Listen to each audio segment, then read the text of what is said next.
Hello everyone, welcome to our channel. Today, we're going to talk about one of the most tense and significant periods in world history, the Cold War. The Cold War was an ideological, political, and military conflict between the superpowers of the United States and the Soviet Union.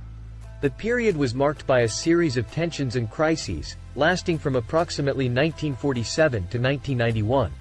The conflict emerged shortly after World War II, when the US and the Soviet Union emerged as the two most important superpowers in the world.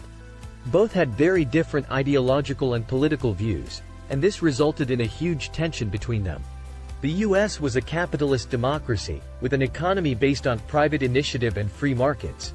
The Soviet Union, on the other hand, was a socialist republic, with a centrally planned economy and no private ownership.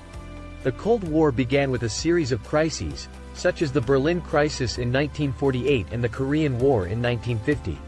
During this period, both superpowers engaged in an arms race, with the development of nuclear weapons and intercontinental ballistic missiles.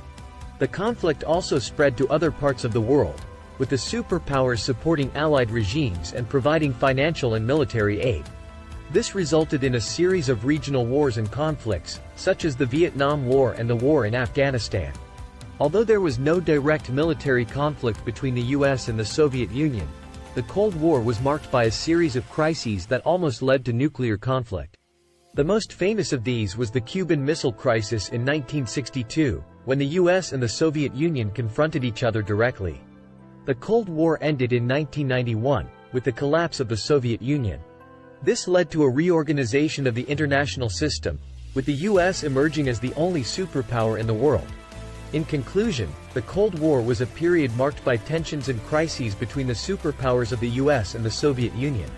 Thank you for watching, and see you next time.